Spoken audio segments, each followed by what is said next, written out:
Purdue basketball is just looking good on both sides, the men and the women's. We're going to talk about the women's here as they beat Michigan State in overtime. Hello, everyone. Welcome to SlasherU. I'm your host, Christian Rao, here with my co-host, Steve Beck.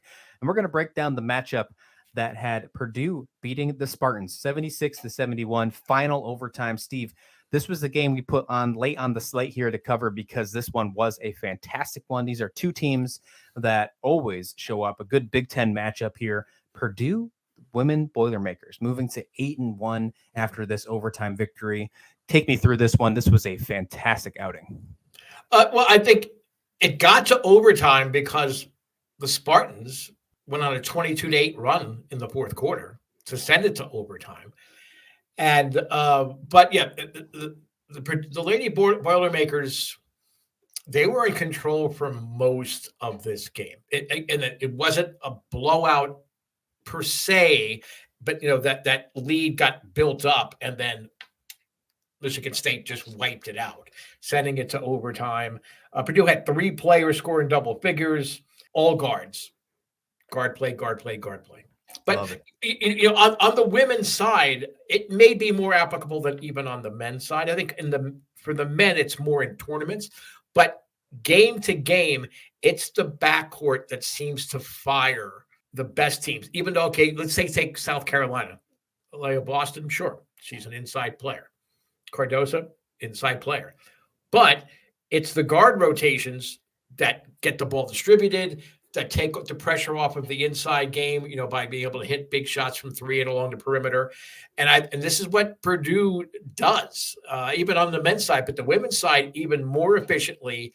They set up inside dominance late by scoring from the perimeter. And I think Purdue has shown me a lot in the early going here, and the fact that they were able to dispense of a scrappy Michigan State team in the manner that they did and not get down on themselves after blowing, a 14-point lead in the fourth quarter. I'm really, really impressed. I really like Abby Ellis as a player. She wasn't the leading scorer. I just like her game. I like to watch her. I mean, she's got great court vision. She just seems to know where her teammates are at all times without even necessarily looking at a particular teammate. They know where everybody's at. That's a sign of strong practices and good coaching. And Purdue certainly, I think, does that. What do you think of Michigan State as you dug into this? I mean, what was your impressions of Michigan State? Well, first, before I get into that real fast, I just have to say that the fact that we are talking about Purdue and their success, the men's side is getting some love by the Associated Press, but the women's is not. They only received 3 votes by the Associated Press, and they only have 1 loss. And that 1 loss is to a Florida State team that only has 1 loss as well. They lost by a point. For the record, Florida State's not getting love either. Both those teams need to be ranked. I think there's a weird, I don't know what the writers are doing for the women's side. I don't know if they'd pay attention to it or not, or they just go off what the teams, or maybe they throw colors or darts at the wall, or they just like what the colors look like. But regardless what it is, I'm not very happy at what the women's rankings have looked like as of late. There are a few teams with 1 loss or even some undefeated teams that deserve to be in that rankings that are not there. And that, to me, I'm putting it in protest. There I am. I'm going to put the box out. That's the second time I think on this show so far that I've had to put the protest out. We probably should start tracking that. That's something that we probably should start doing here. We need like a little flashing graphic, where protest. Yeah, that'd be awesome. But I'm with you 1,000%. I think what happens is many of the writers are still stuck 5 years ago, where at the upper echelon of the women's game, you had terrific talent, and that's where all the best talent was. And in the mid-majors, maybe you had 1 really good player, but maybe the quality of talent really wasn't there. Now, there is some disparity. Don't get me wrong. There's some disparity, but I don't think that that women's college basketball has been deeper at any time than right now. Even going back to when there was limited programs and you truly had like I agree. Titanic teams. Completely agree with that one. Yeah, we talked about that earlier. on another segment a few days ago that we think this is going to be the best March Madness and WNIT that we have maybe ever seen, or at least in a very long time. I think we're leaning more towards the best we've ever seen. As for Michigan State, though, I'm going back to your original question. I didn't forget.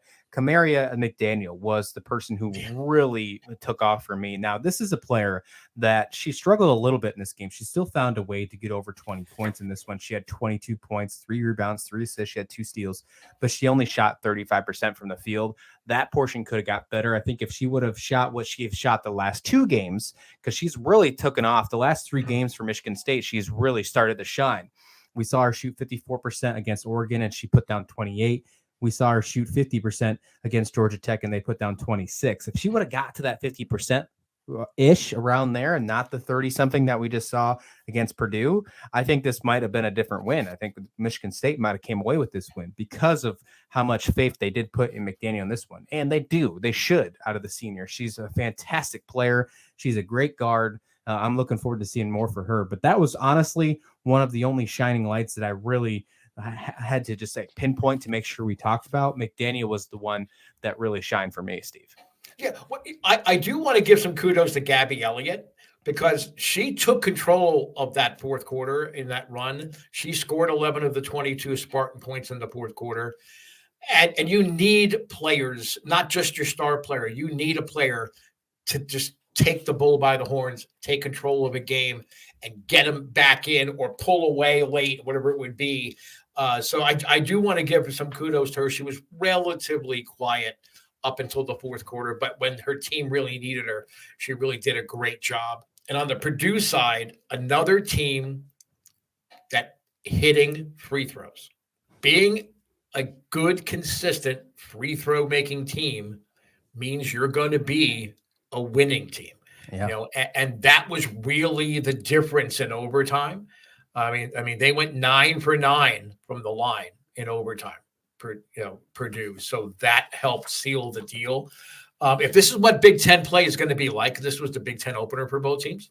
I'm going to be tuning into a lot of Big Ten games. I mean, I already have a lot of women's teams from the Big Ten, on my schedule. I mean, obviously, I'm a big Iowa supporter. I love to watch Caitlin Clark play.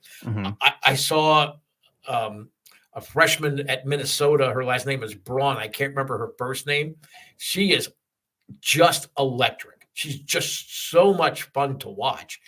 So I think Big Ten on the women's side, I'm going to have to look through my TV schedules and pick a lot more of the women's games. Maybe spend more time on the Big Ten network, because what I've seen so far in the non-conference play and now in these early first games of Big Ten play, I really like the brand of basketball being played there. Yeah, Mara Brun, by the way, is the name of that one. But yeah, definitely. We already see 5 ranked teams in the Big Ten right now. Should be 6 in my mind because of Purdue.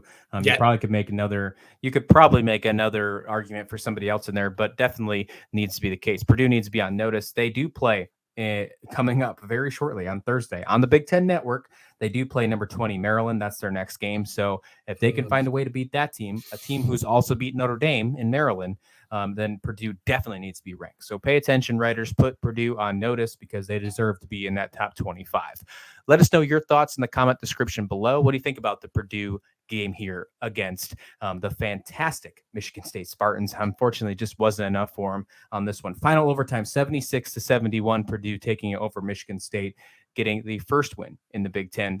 I love that the Big Ten starts off so early in the season. I love conference play. This is where we really get into the thick of it, the meat and potatoes of college basketball. Well, when you have more than 10 teams in conference, you have to, I know that their name is the Big Ten, but I mean, you have to start earlier because they've got 14 teams, 16 teams. I literally have lost track of how many teams are in the Big Ten. The whole NCAA side is going to be in the Big Ten. 14 right now. Will be 16 when we get USC and UCLA. Yep. Let us know your thoughts in the comment description below. Hit like and subscribe while you're there. And thanks for watching SlasherU.